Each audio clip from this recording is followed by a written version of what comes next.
immortality and the continuity of the individual soul forever and ever expanding. We believe that heaven is within us and that we experience it to the degree that we become conscious of it. We believe the ultimate goal of life to be a complete freedom from all discord of every nature, and that this goal is sure to be attained by all. We believe in the unity of all life, and that the highest God and the innermost God is one God. We believe that God is personal to all who feel this indwelling presence. We believe direct revelation of truth through our intuitive and spiritual nature, and that anyone may become a revealer of truth who lives in close contact with the indwelling God. We believe that the universal spirit, which is God, operates through a universal mind, which is the law of God, and that we are surrounded by this creative mind, which receives the direct impress of our thought and acts upon it. We believe in the healing of the sick through the power of this mind. We believe in the control of conditions through the power of this mind. We believe in the eternal goodness, the eternal loving kindness, and the eternal givingness of life to all. We believe in our own soul, our own spirit, and our own destiny, for we understand that the life of all is God, and so it is. Thank you. You may be seated. Thank you, Richard. Good morning, East Bay. Good morning. Good morning, live streamers. I heard them. Could y'all hear them? It is my joy to welcome you here this morning. I'm Reverend Celeste Frazier, spiritual leader of East Bay Church of Religious Science. I want to highlight a couple of things from our Declaration of Principles. First of all, we believe in the unity of all life, and that the highest God and the innermost God is one God. And the second is we believe in the eternality, the immortality, and the continuity of the individual soul forever and ever expanding. And so, thank you for being here. I'm glad you made it. I want to invite you to understand that regardless of what faith that you had previously or that you still have, regardless of what gender you identify with, if at all, regardless of your sexuality, your politics, whatever, we just welcome you here. We love you unconditionally, and we accept you unconditionally. So know that you can make yourself comfortable. If this is your first time at East Bay Church of Religious Science, I invite you to please stand so that we may confer a blessing upon you. All right. Please remain standing. You will be gifted with a couple of items, but in the meantime, the congregation raises our hands in your direction, and we say, welcome to the East Bay Church of Religious Science. We know who you are. You are a unique individualization of love, of intelligence, of beauty. You are a special way that God is happening on this planet. We thank God for you. Welcome to the East Bay Church of Religious Science. Please take your seats with honor. There's a form in there. We really love it if you would complete it so that we can stay in contact with you and let you know about the wonderful things that are coming up at East Bay. You'll hear about some of them during our community opportunities section, but that's just the tip of the iceberg. There's always something exciting going on at East Bay. And get a free CD of today's service. All right. And for all of us, we're invited to reach out and touch. And that can be with a smile, a handshake, or a hug if that's comfortable. But please give a smile. Thank you.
as we return to our seats. As we return to our seats.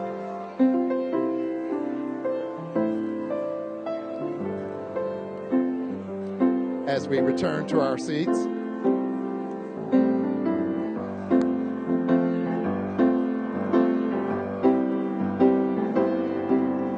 as we return to our seats.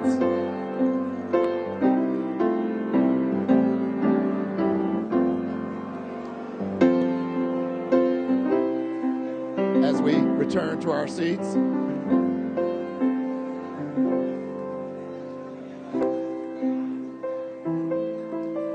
As we return to our seats.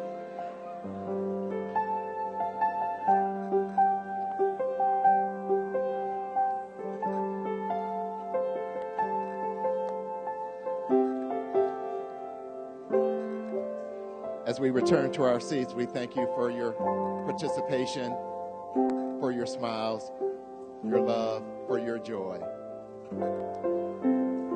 For me, that's always one of the best parts of the service, but we know that it's all good. Please forgive our challenges regarding our sound system this morning, but we invite you to welcome our community opportunities.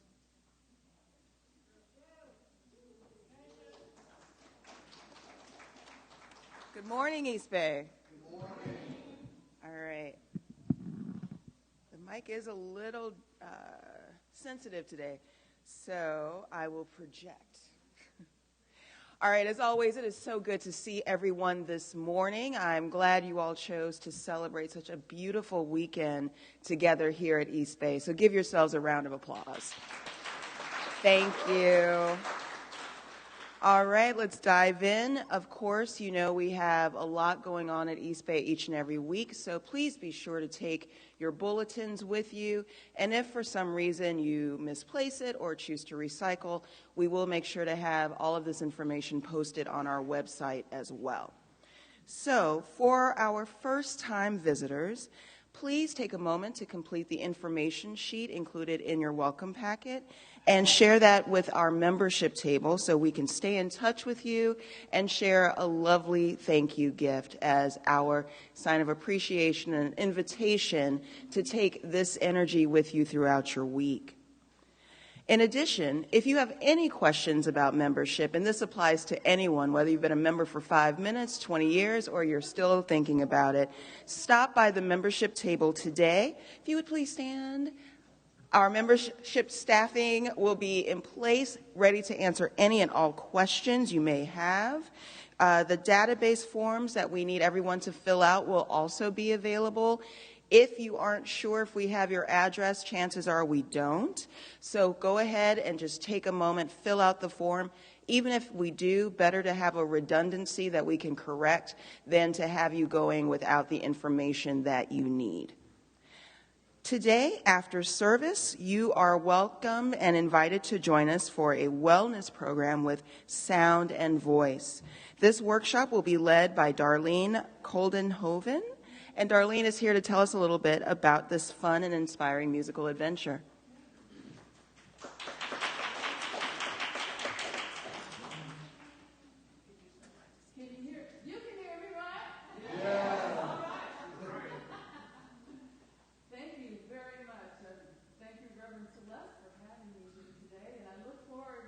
Working with y'all this afternoon. There we go.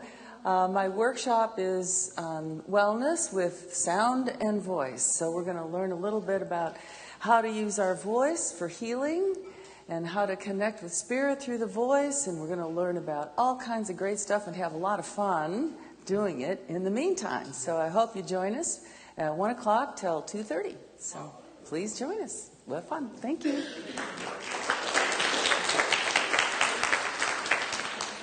Thank you, Darlene. All right, I have a question for you. Who was here at East Bay, let's say, around this time in 2010? If you were, raise your hands. All right, what about 2011, 2012, 2013? You are all here. And so if you were here in 2010, you know that is when we launched our now annual prayer symposium. We are getting ready to celebrate the 9th year of this powerful, thank you, yes. It is increasingly rare to find an occasion where people just come together in community in prayer and lifting one another up. And we are truly blessed to be able to offer this to the community. With that in mind, if you haven't gotten your tickets yet, what are you waiting for? We have 2 days of events planned. That Friday, the 25th, will be a concert led by the magnificent Queen Michelle Jordan. Let's give her a round of applause. Yes, yes. Of course, with the piano stylings of our own Vanessa Wynn. And on the next day, I feel it's going to be a lot like a homecoming because Derica Blackman is coming back to East Bay. Yes. So if you haven't gotten your tickets already, please don't hesitate. We've already sold out of 1 tier of tickets, but it's still possible for you to get your early bird seating, and there are discounts if you purchase tickets for both days. As you're heading out, if this is not in your bulletin, make sure to pick up one of the flyers for the event. The theme this year is transformation, a season for change. So join us for a weekend of renewal, rejuvenation, and spiritual practice, meditation, prayer, music, spoken word, and community. Again, thank you all so much for 9 years of support. We can't wait to have another amazing symposium with each of you and your friends, especially the ones in need of prayer, there with us. My grandfather used to say that all the time. Every so often I feel like he's coming down like, you should say this, and then I realize I probably shouldn't have listened. Anyway, guys, back to focus. So, Reverend Celeste invites the parents of our community to join her on Sunday, October 27th at 1 o'clock for a meeting of the Youth and Family Ministry. This meeting will take place in the youth space, which is immediately behind me. If your child is in the youth program, or if you would like them to be, or if you have any questions about the youth and family ministry generally, please make plans to attend this important meeting. Thank you. Tracy Brown, chairperson of the CSL Leadership Council and a dear friend of East Bay, will be our featured guest speaker on Wednesday, October 30th for our Healing and Revealing service beginning at 6:30. Mark your calendars and join us as we continue to celebrate the themes of cherishing the human family and embracing unity. Another calendar note, Sunday, November 3rd, the Board of Trustees invites you to join us for our Fall Town Hall. So this event will take place at 1 o'clock on, again, Sunday, November 3rd, and this is critically important. This is where you will receive an update on the church's current business affairs and have an opportunity to engage in critical strategic planning for 2020. We cannot do this without you, so please make the time, mark your calendars, and come with your questions, your ideas, and your willingness. It is a call and an invitation to serve and be a part, and we look forward to sharing that information with you. We invite your ideas and passion for our next level of growth and expansion because we know that together we can realize greatness. Again, greatness in spirit, in truth, and it is our time to step into that greatness. We will see you there. And finally, a note. The Heart-Centered Living series has been postponed until 2020. So please mark your calendars for January 11th.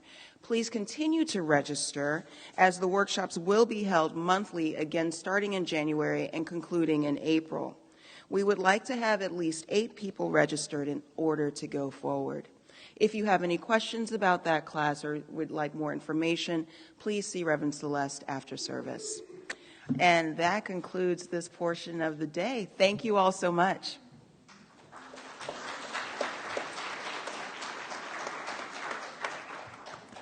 I woke up this morning with my mind stayed on the Spirit. Woke up this morning with my mind stayed on the Spirit.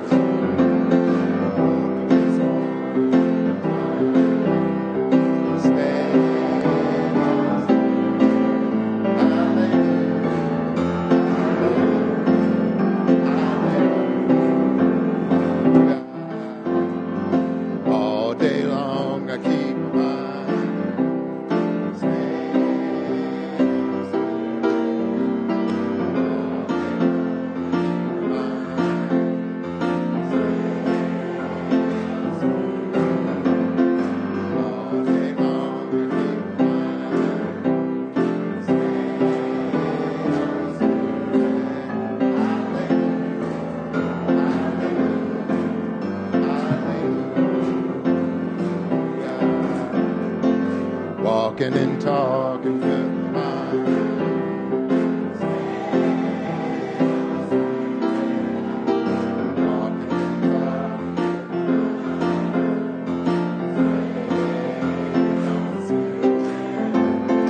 morning with my mind stayed on Spirit.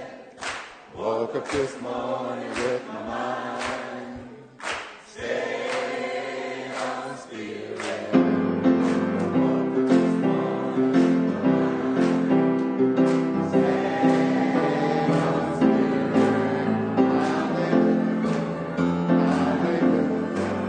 Spirit. Hallelujah, hallelujah, hallelujah, hallelujah, hallelujah.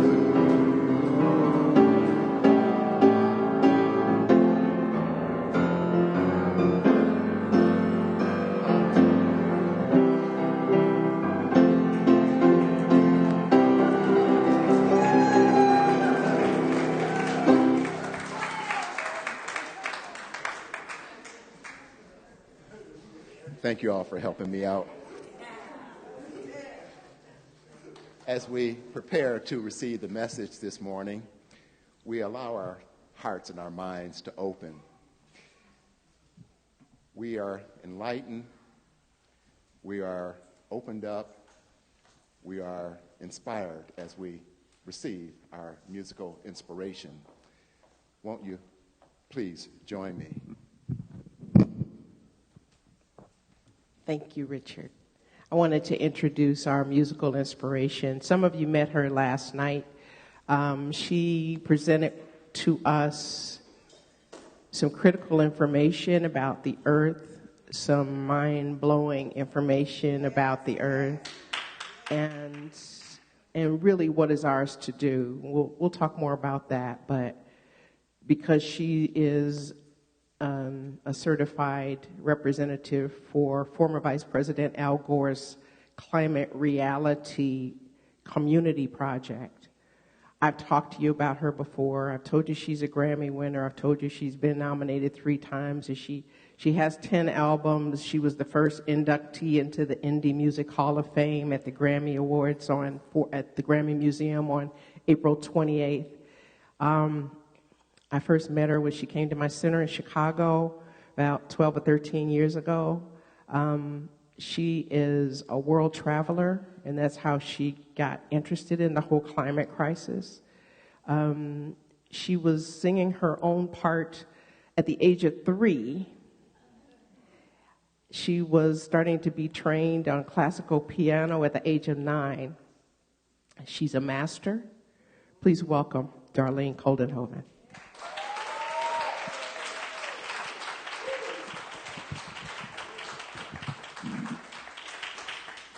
I'd like to sing this morning a song that I wrote with a friend of mine who was a keyboard player at another Church of Religious Science in Oakland, Larry Steelman, and we wrote this song together. It's called The Who I Am in Me. Maestro, if you please. He's working on it. Otherwise, it's a cappella.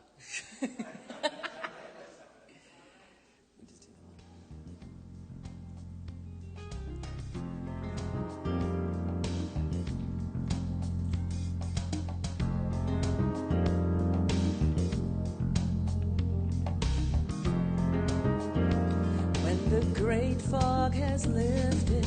You can see the horizon easily. The sun rises clearly, and beauty surrounds me.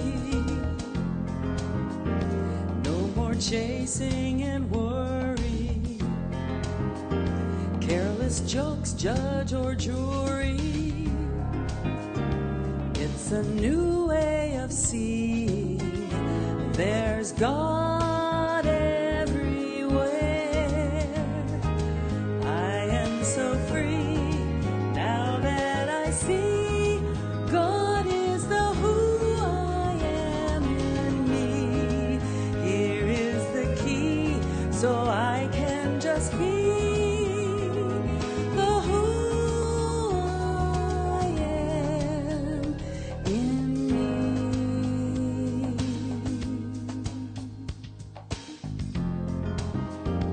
Every leaf, stone, or flower has that mystical power found in every expression, revealing God's love in every way. I am so free now that I see God is the who I am in me. Here is the key, so I can just be the who I am in me. I am so free. God is the who I am in me. Here is the key, so I can just be the who I am in you. An expression of God I can see in your heart, knowing it's true that our spirit is free. We can fly, we can fly. I am so free now that I see God is the who I am in me. Here is the key, so I can just be the who I am in me. I am so free now that I see God is the who I am in me. Here is the key, so I can just be the who I am. God in you and me.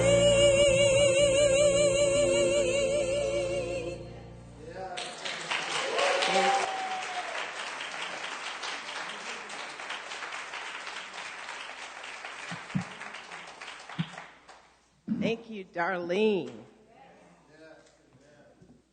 I'm free to be the who I am in me. We're on this topic this month of cherishing the human family. And my topic is no one here now. And I had that experience this morning coming to church. The people who were supposed to be here weren't here. So I said, I will not choose that topic ever again.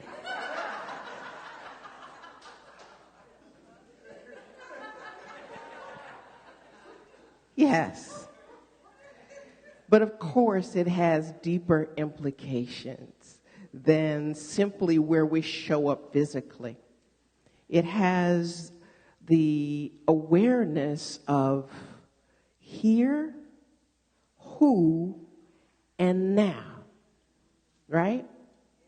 So I was looking at the here, like, where are you going? Does anybody know where they're going? People just sitting there, whoa, right? Do you have a plan? Why is that necessary? Why is it necessary to have a plan? Well, I'm a business person. I have to have a plan. Okay. But physically, where are you going? Well, I'm going to do this, and I'm going to move here, and I'm going to go there, and all of that. Where are you right now? Anybody?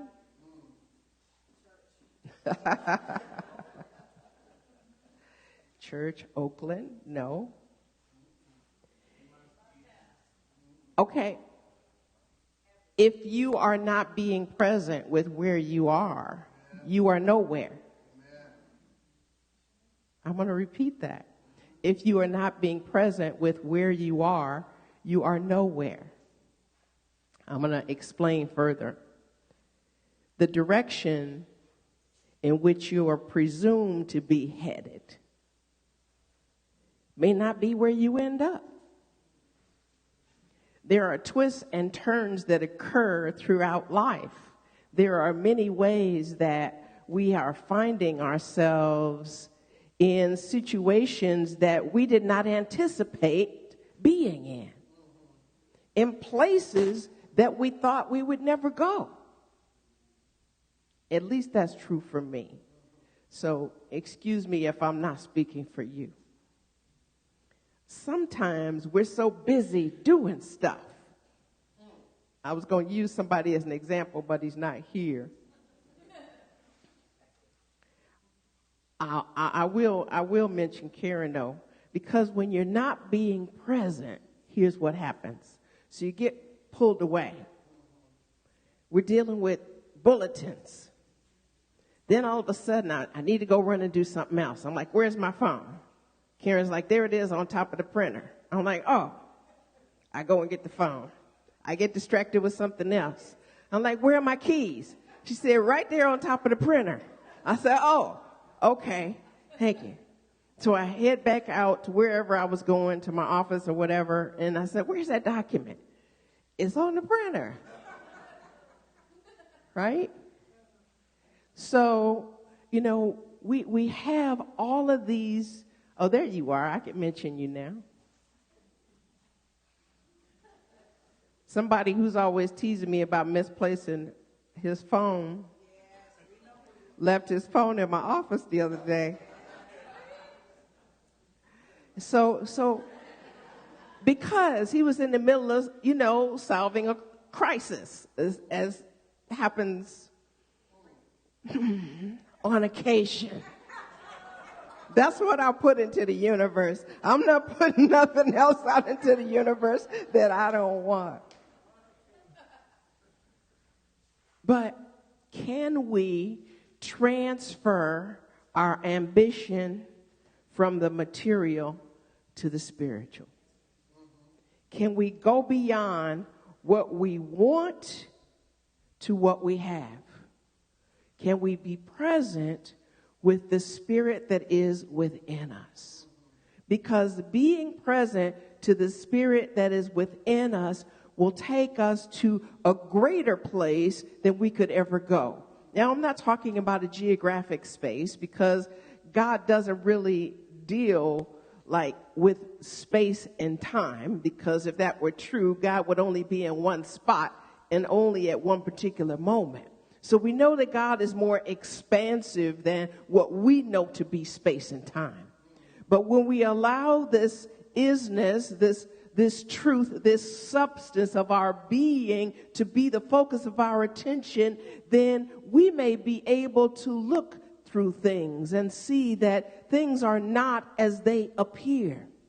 If there is someone who is withdrawing troops and making allies seemingly vulnerable, then who is it that is being attacked?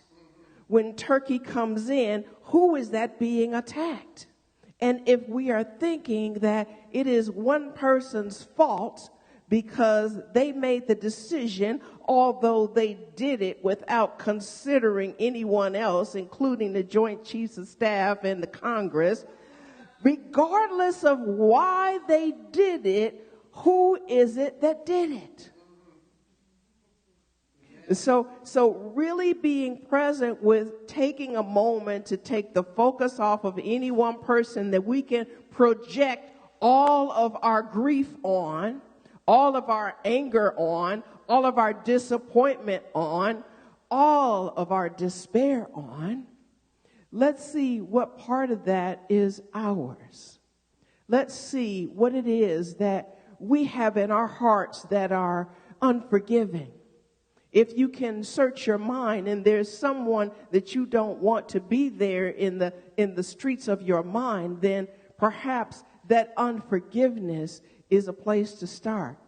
Perhaps that place where we thought that someone had betrayed us might be a good place to start.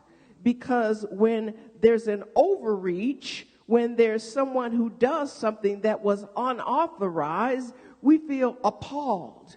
We feel, well, how did they have the nerve to do that? How did they have the audacity to do that? Right? And so in that, we have this judgment. And so we have in our minds what we're expecting people to do. And when they don't live up to that, then something is wrong with them. What about you who initiated the box that you tried to put them in, and they weren't trying to stay in there because they are more expansive than that box, because they are made from the substance of God, because they are greater than whatever you could conceive them to be. And so when you know that, then this is not for you to feel bad about yourself and to say, oh, well, I shouldn't have done that, right? It's not about what you should have done, but it is about an awakening to how we are not, in fact, putting anyone else in a box as much as we are putting ourselves in a box. Because we are limiting ourselves as to what we believe. We are limiting ourselves as to what we expect. We are limiting ourselves as to what we believe. And if we believe that we cannot live under these circumstances because they are so unbearable, and we make everybody around us miserable, and even make some kind of thought that maybe those persons shouldn't be around, or that animal shouldn't be around who's tearing up your stuff, right? So if you're thinking that it's somebody else's fault, that you want to just get rid of them, right, that perhaps it's an opportunity for us to think about there's something in us that needs to be resolved.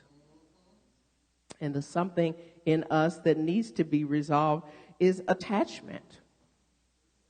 In our book of the month, Oneness by Rasha, she says, where have you been going all this time?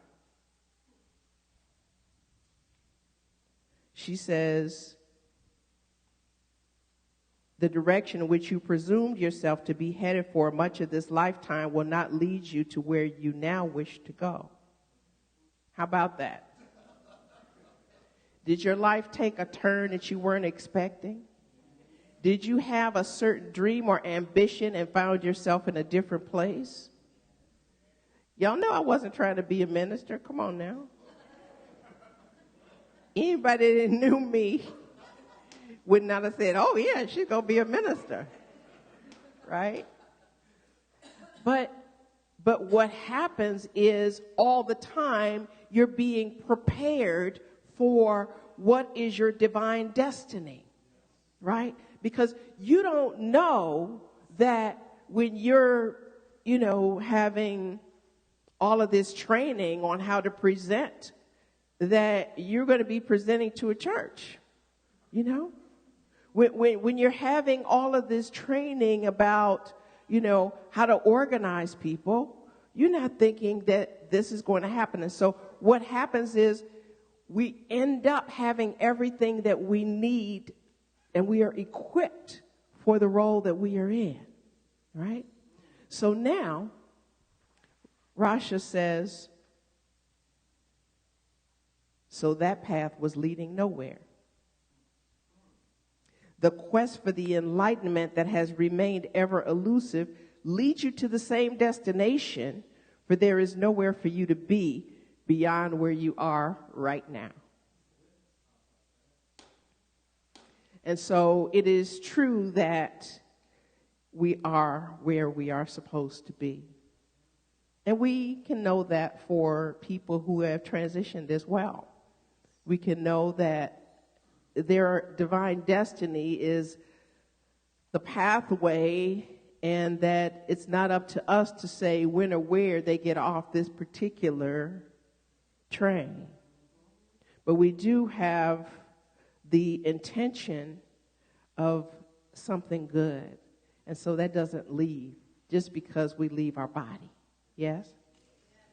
So now, she goes on to say, so long as you believe that there is a destination just past the horizon, where you are is nowhere. Okay? So, if you're neither here nor there, then you're nowhere. Nowhere might be where you wish to be. For people who want to be out of this life. But nowhere is where you've already been.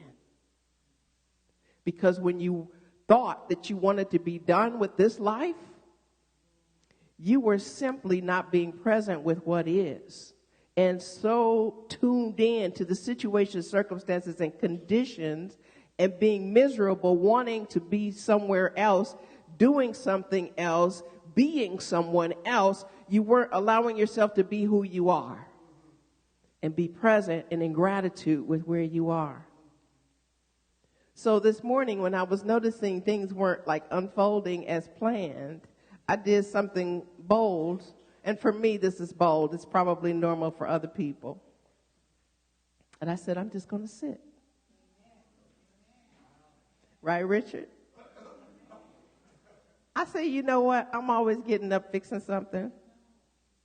I'm always going to try to change something. I said, I'm just going to sit. Because when you are good with where you are, you don't have to be busy. When you are good with where you are, you're trusting that the presence of God is good. When you're trusting that the presence of God is good, then you don't even worry about other people who are thinking about what should be happening that's not happening. Okay? So a destination is always going to be somewhere other than where you are. And those of us who have traveled know, well, I just need to change the scenery. I just need to get out of Oakland. I just need to get out of this country. Nobody said they were going to the moon because they weren't quite sure how to do that. But to leave the space as if they weren't carrying themselves with them, it's a little cuckoo. Because you're showing up there not to leave who you were, but to enhance who you are. Not because you want to get away from the people that's wearing your nerves, but because there's someone new to meet, someone exciting to find, something different to experience, something colorful or something still or something busy or something beautiful. Whatever the reason is, whatever it calls you is a part of your soul's journey. So, when you are able to be here and now, enjoy and being, you will have arrived. Once there, one simply is. Which is still nowhere. Right? Because you're a spiritual being. How can you be confined to one place? How can you be in space and time when I already said that God is beyond space and time? What time it is doesn't matter. You're on a rigid schedule, okay. I try to pretend, and I learned this from Michael Beckwith years ago, because there's something about being a mystic that really isn't that interested in what time it is. Thank you, Reverend E, for that. Amen. It's something that you have to work at, okay? Because you just are following your soul. So you're following the divine guidance, and you are where you are when you get there. Right? And so, no, I know you're going to still be on time, Reverend Anthony. Don't worry about it.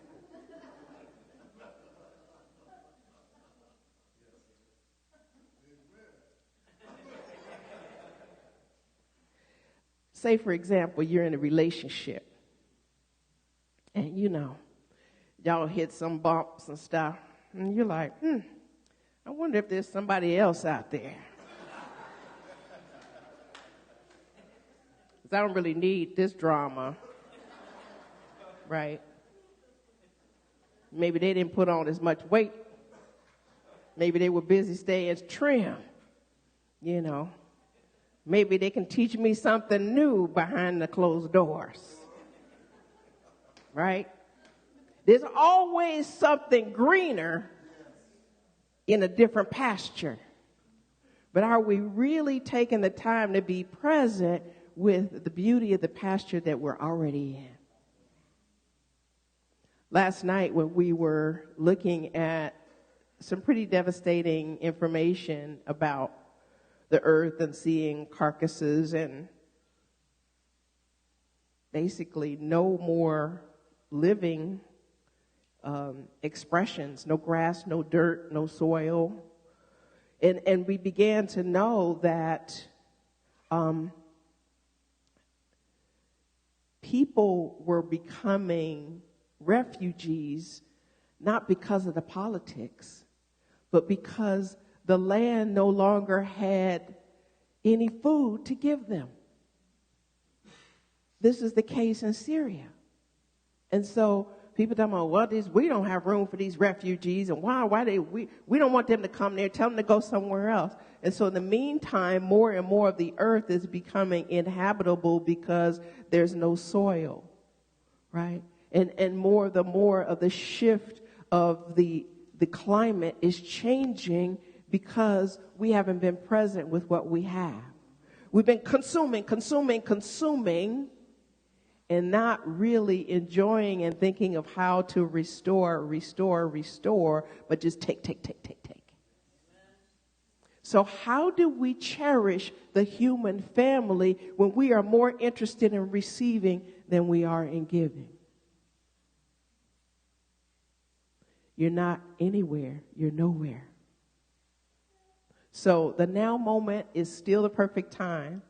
We don't have to beat ourselves up about what we didn't do, but we now have an opportunity to make some different choices. And so like now we're in partnership with the Climate Reality Community Project, then we can find out what we need to do. We're going to have to change some appliances.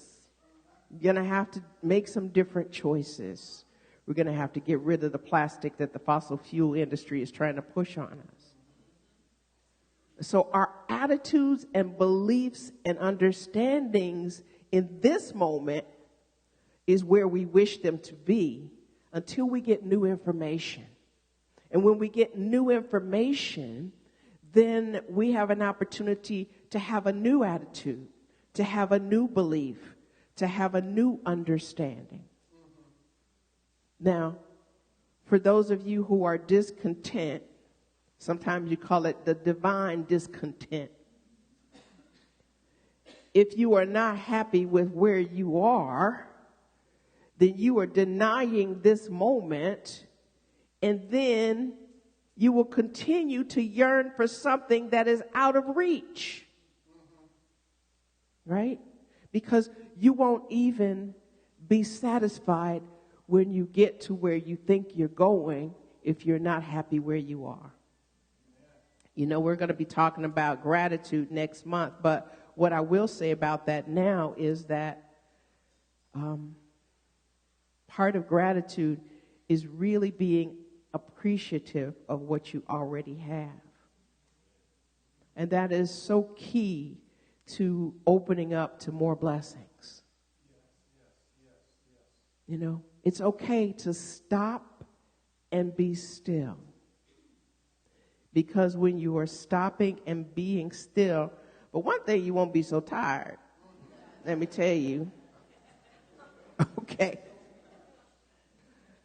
But for another thing is you have a sense that nothing is missing. Because when you get really, really present, you have the opportunity to see what is here, right? I wasn't thinking about washing my car really urgently. Now that I've had to tape up the windows and you know, do all of this, I want to wash my car because the residue is still on there. But there's still one window that they couldn't replace. And I'm like, well, I can't wash half the car. How am I going to do this, right? And now I'm wishing that I had washed the car before. But I wasn't appreciating those opportunities that I had to do that, right? So there's nobody else that's going to make you complete. Let's breathe that in. No other is going to make you complete. You're already complete, right? And so you don't have to accomplish that big thing that's been on your bucket list. I don't use that term often, so I have to remember it. That thing that you just gotta do before you go. That's not going to make you more complete than you already are. Okay? No sense of attainment is going to give that to you. So there is nothing missing. There is nothing that you don't have. Say that to your neighbor. There is nothing that you don't have. You'd be like, what's she talking about? I need this, that, right? But what would contentment feel like? What would cherishing your own life feel like? I started in the month of October putting different inspirations on our Facebook page, not the group page. I mean, not the group, but the page. And it's in alignment with whatever our theme is. So I invite those of you who haven't been there to look at it. This morning I put something to the effect of, since there's only one, who is against you? Who is for you? Right? So we seem to want to set up something outside of ourselves, something different from ourselves, so that we can have, something to either engage with or something to fight with. But it's really us that we're fighting with. It's really us that we want to be closer to, but we haven't become consciously aware of that. And so I'm inviting you into that. When we look at ourselves and we think about, where we are, and we think about where we want to be, what if we could just be good with where we are? Right? I'm doing a cleanse right now, so I had to put the brakes on the cake that kept coming and coming. And thank you all for your birthday wishes. And so, in one sense, it was for me to get rid of whatever does not serve me to be there no longer. And in another sense, it was, well, I wonder if this would make me look good, right? Right? But for me, really, truly, it was for health reasons. And for me, when I do that, I used to do cleanses, more than once a year. And I will get back to that because now I know what happens when you don't. Because it's a way for me to cherish myself. Because it's a way for me to know that this is not a garbage disposal, right? And that even if it is, at some point, that needs to be cleaned out because it's going to stop functioning. Right? And so, Tina and I are supporting each other in moving through this because you do want support when you're moving through this. I won't get into the gory details, but it gets real interesting. So, really, what choices are you making that's going to make you feel better? Not just feel better about how you look, but feel better. What choices can you make that, will really be honoring yourself? Because you can't honor anybody else if you're not honoring yourself.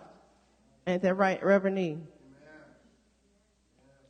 So now, we want to make everybody else all of that. I don't know who started this thing. He's everything. She's everything. And first started hearing that, a few months ago, and I'm like, one person is everything? What is that about? They said it about one of the Kardashians because she was, doing whatever she does in her business.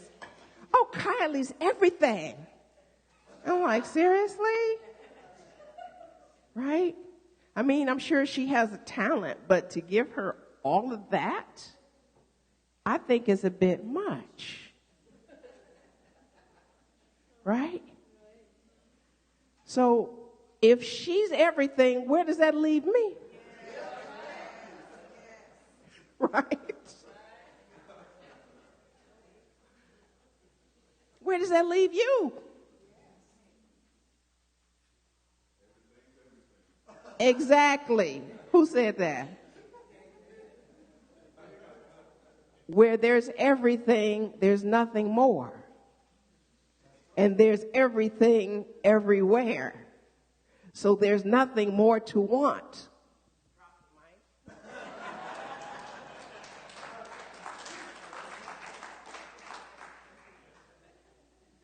All that is present. Oh, someone's higher in stature and position. Oh, someone's smarter. They have all of this education and training. Oh, someone's more polished. I'm kind of raggedy. I'm not all put together, whatever. No. Who will you be in the stillness? Someone. There is no one better than you. And if you cannot be in the stillness, nothing can be there because you won't be present. But if you're able to be in quietude, that's where you will experience awareness. And at the same time, there's nothing to be aware of. Who is experiencing the awareness? Somebody said, I'm not sure. Okay. Thank you for your honesty. We're like, oneness, there's only one. God is all there is. Okay, so this is what this means. Okay? In order for there to be someone, there would have to be that which you are not.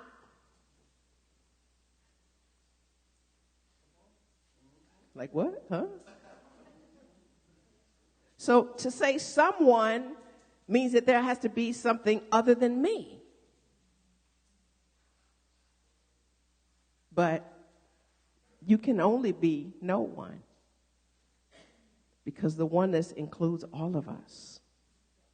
So when you step out of illusion, when you step out of making matter and things that you can touch, feel, taste, see, smell, be your place of where you have your attention, then you'll lose yourself in a reality that knows no future and no past.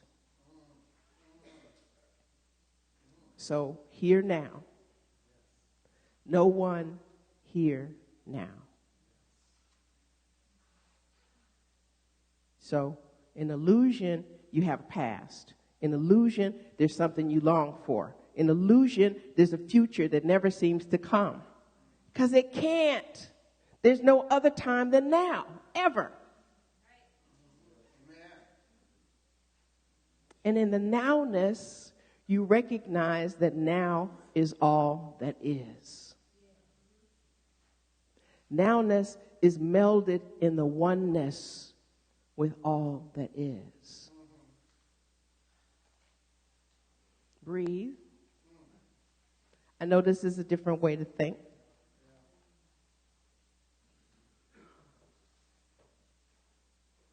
But in the spectrum of isness, you can taste, smell, touch, feel something in the stillness.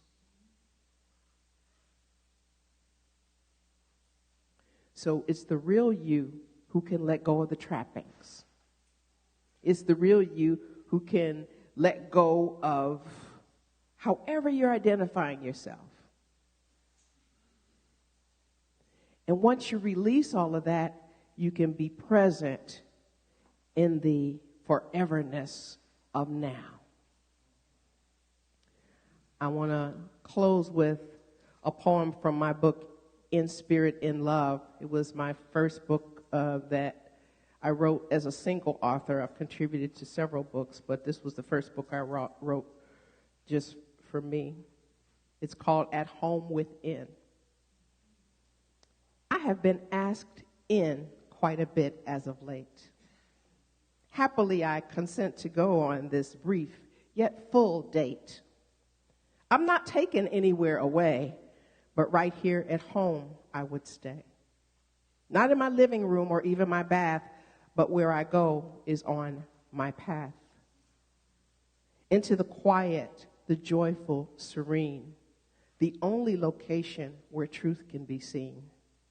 Beyond closed doors and darkened rooms, beyond scary ghosts and deserted tombs, into the space of eternal abyss, into the face of perpetual bliss, embracing the quiet, erasing the riot of struggle and strife from my mind, escaping the diet of negative thoughts that entwine the present and the future with the past, for time itself doesn't last.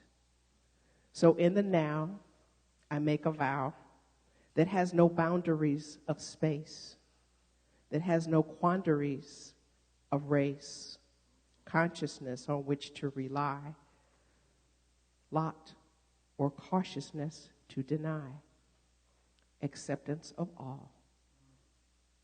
For there is nothing outside of the all. It's within.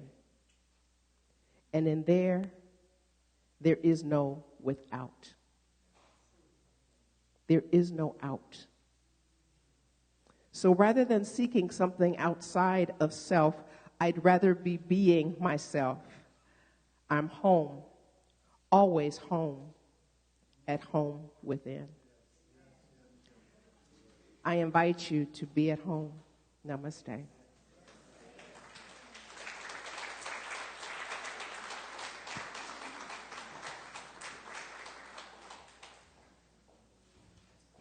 It's prayer time. I want us to all breathe. Thank you, Kimberly. I want us to all be present.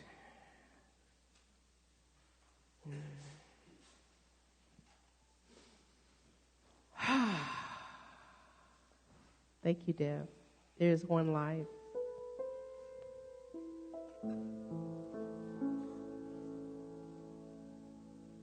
It's my life. And beyond any concept of mine, I'm just calling it life. Its presence, its power is infinite. Life has no end.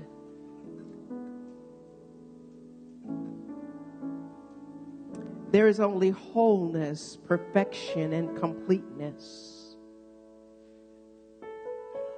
Any sense of dis-ease is an illusion that now falls away as I move into the awareness of the I amness of my being. It is my power. It is my source. It is my truth. It is that which expands me, that is me, that envelops me, that supports me. I speak my word from this allness for our sister Tish Shelby, who is now in the invisible realm, a practitioner emeritus, someone who has served this beloved community for decades.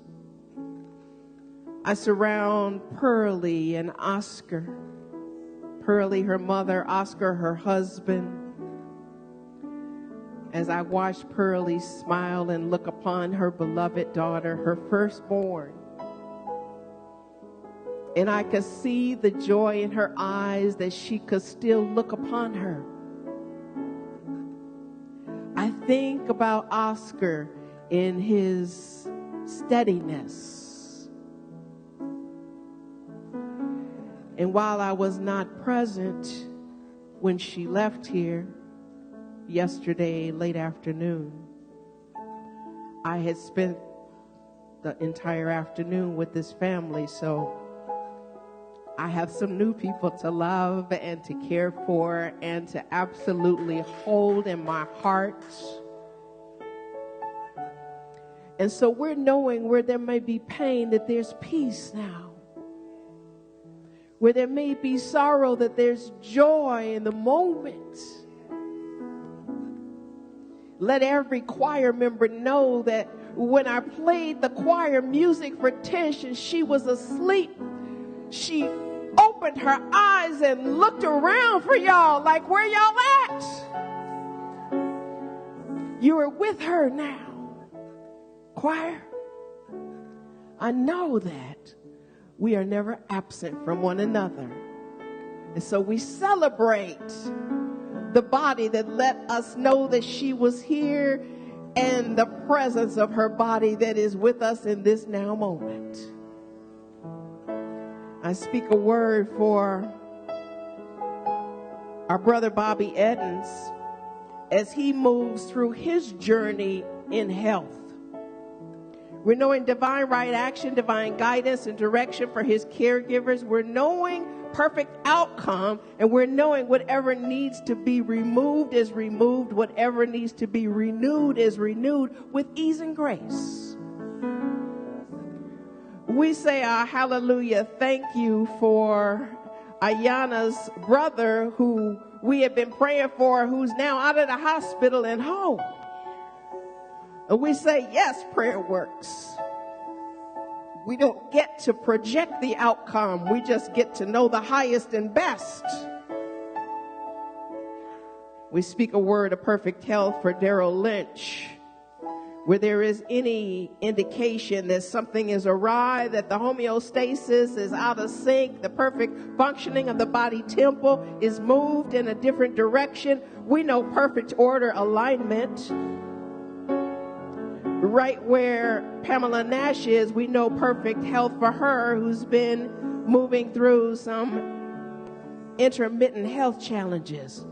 We know wholeness. Nothing's missing. Everything performing at an optimal level. The release of anything that she may or may not be acknowledging is aggravating her body temple through her thoughts. We accept that she can release any thoughts that do not serve her so that she can be in tune with her perfection. And I'm knowing perfect health for Mark Worsley, who has a diagnosis. We know God is greater than that. We know God is able. And so I speak my word for Mark, knowing perfection in his lungs, in both of them. Knowing that there's an ease of breathing that is not fettered in any way, that there is no obstacle, there is nothing that is getting in the way of this perfect flow of good moving through him in his mind, emotional body, and therefore his physical body, in all of the dimensions of his being, his etheric being. The Atman presence is arising. It's awakening him to his truth, to a greater opportunity to be born again in truth, in perfection. And so I'm knowing that for anyone who has placed anything in this prayer box now, wholeness, where there is a challenge. I'm knowing gratitude for myself because I've had a lot of relief this morning from the pain I've been having. So I know it's possible.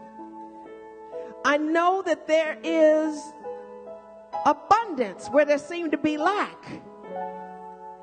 I know it. because I was experiencing lack, and there's been a whole lot of checks and cash and electronic transfers going on. Earned and unearned. Well, I don't know what you earn, but God shows up. God continues to show up, to reveal itself.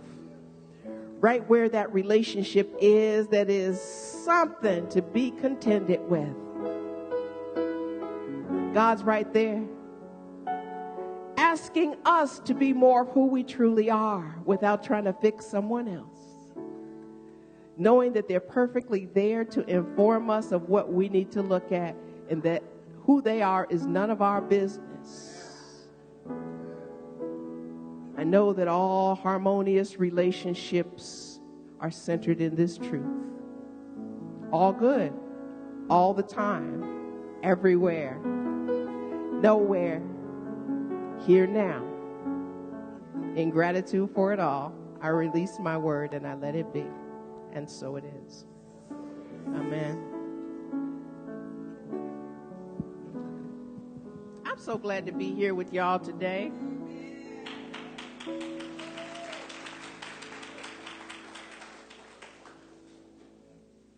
And I just want everybody who is feeling any kind of way about Tish to just feel her presence now. Amen. To feel her joy of being with us. For there were times when she could not be with us, and this is not that time. Amen. And so we're just giving thanks for whatever the sorrow is that we don't see the physical, but we absolutely get to embrace all that she is. She's been a teacher to many of our practitioners. She's been a friend to many of our practitioners. She's been the person taking some of you to the hospital. She's been the person cheering for you from the seats. So each one of us are to be cherished. I cherish each of you.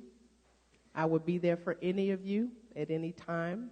You may not know that about me, but that is truth. That's the part of my ministry that feels most relevant to me, when I'm available for those who are afflicted. Because y'all know I'm going to afflict the comfortable. Now, get uncomfortable, but go ahead and take your money out. Because this place needs you. And you includes whatever the substance is that you have to give. Yes, we dearly appreciate your service, and that's not to be substituted for your money. So we invite you to continue to invest in that which invests in you, in your spiritual upliftment and unfoldment. We very much appreciate your generosity.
I'm just told that there's going to be cake for me in the foyer. I'm going to have to take a picture of it. And maybe put it in the freezer. I don't know. But y'all enjoy. And so we acknowledge the giver now. The giver is God. The giver is our source. The giver is that which gave us money, a symbol of its abundance, but not the totality of its abundance. And so in this abundant life, we prosper. We prosper in our givingness because we are in the flow of all good to receive even greater with our gratitude. So we bless these tithes and offerings that support this divine idea that is East Bay Church of Religious Science, for all that it does for the planet, for the way that it transforms one person at a time, for the way that it helps to bring in whatever supplies are needed, for the way that it helps to support those who are staffing this perfect community. I'm knowing that it pays every bill, that it absolutely keeps that everything running, everything that is necessary for us to support the greater community and beyond what we are even able to see. Because East Bay is, God is real. So in gratitude for the giver and the receiver, I release my word, I let it be, and so it is. Amen. Well, I think Lynn's back there with the kids. I think they like that Snoopy cue. Thank you. Thank you, Deb. Deb Santa Maria.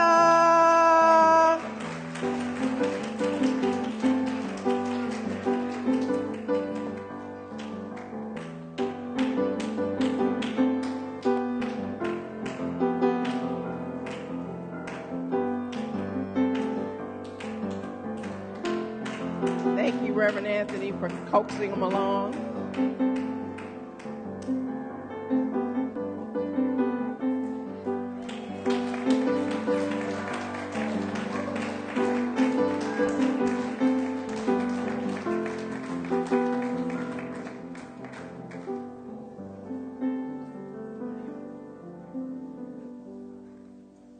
Good morning, East Bay.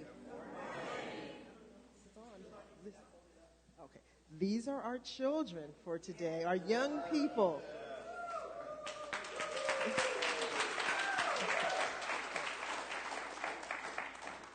And we have Daniel, and we have Amanda, and Solomon, and Zara, and Riley.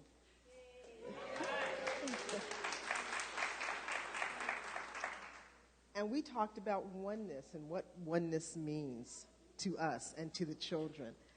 And they drew pictures and did affirmations on oneness. So before they share their pictures, Amanda, will you read your statement? Is it the principle? Which one are you reading? What are you reading? Okay, read your affirmation. Okay. And Zara has our principle for today. So the principle is, there is one life expressing as each one of us, individually and uniquely. Yeah.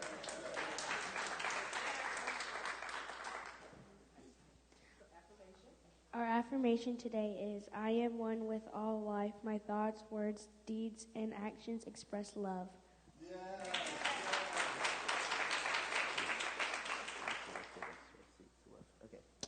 The spiritual quote is, God enters by a private door into every individual, by Ralph Waldo Emerson. Yes.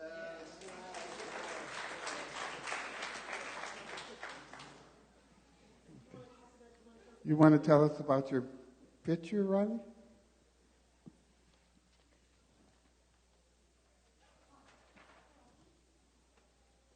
What do you have there?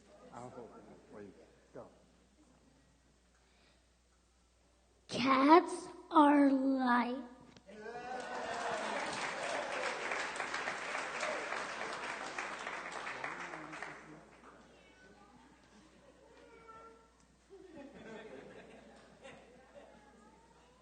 So my picture is like a heart with like what I think is oneness is like love and family and friends. Yeah.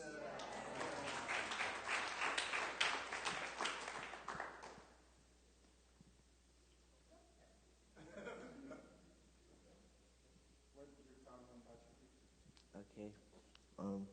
I just Googled the definition of it, and the quote was, the fact or state of being in one number.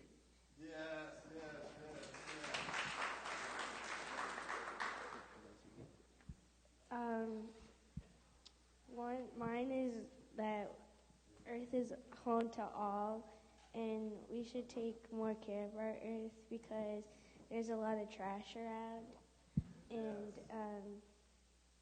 if we don't help our Earth, then our Earth will be messy and probably bad for us, and the air will go bad.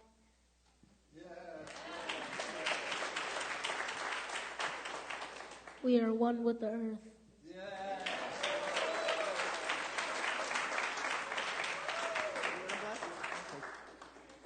East Bay, let's outstretch our hands and bless our children here.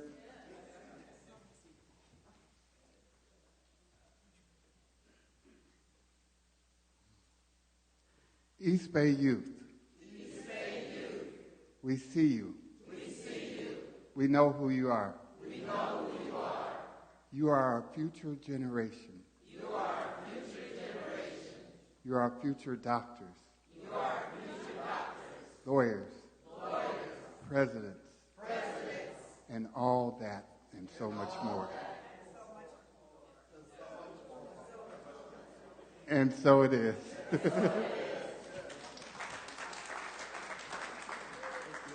Thank you, Al. Thank you, Lynn, for being with our cherished ones. We're going to do the benediction now. I'm going to say you probably want to stick around because Darlene is going to be singing one of the songs that she coached the choir in both Sister Act movies and singing, and she was also one of those singers in both of those films. So she's going to be singing, I Will Follow Him. But I'm grateful for this service this day, for y'all being here, for us giving each other light and love. And as we stand for our benediction, let's touch someone in an appropriate place, preferably their hands. Not authorizing anything unwanted here.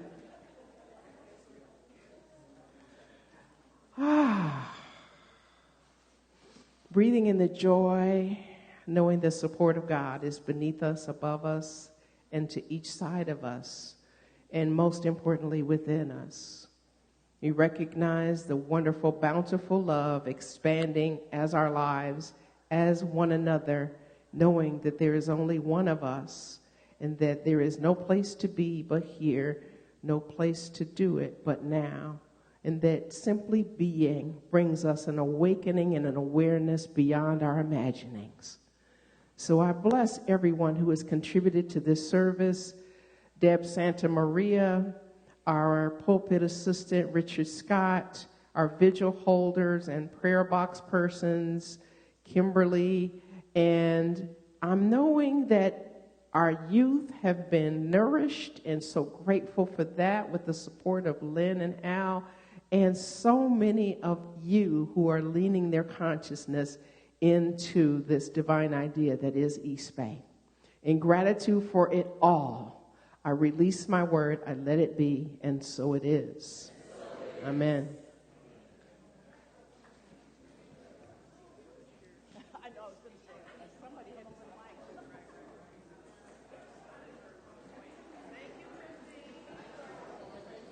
Check.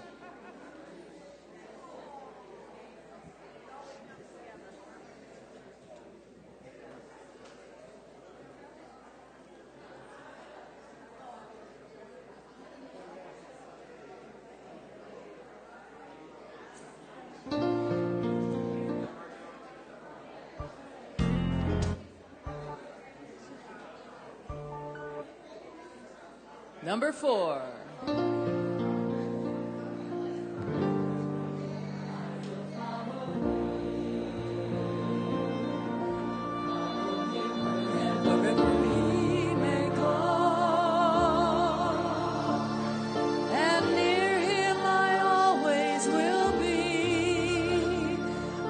Nothing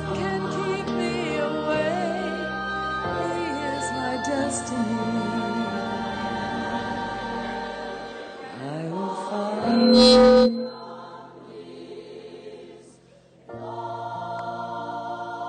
we go.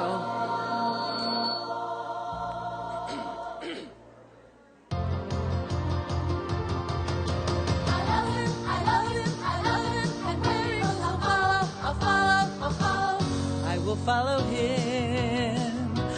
him wherever he may go. And isn't an ocean too deep, a mountain so high it can keep me away? We will follow him wherever he may go. And isn't an ocean too deep, a mountain so high it can keep me away? You know that one. With the track louder. I'm gonna follow him, my true love, now until forever, yeah, yeah. Oh yes, I love him. I'll follow him, yeah. Woo! No ocean, mountain can keep me away from this love.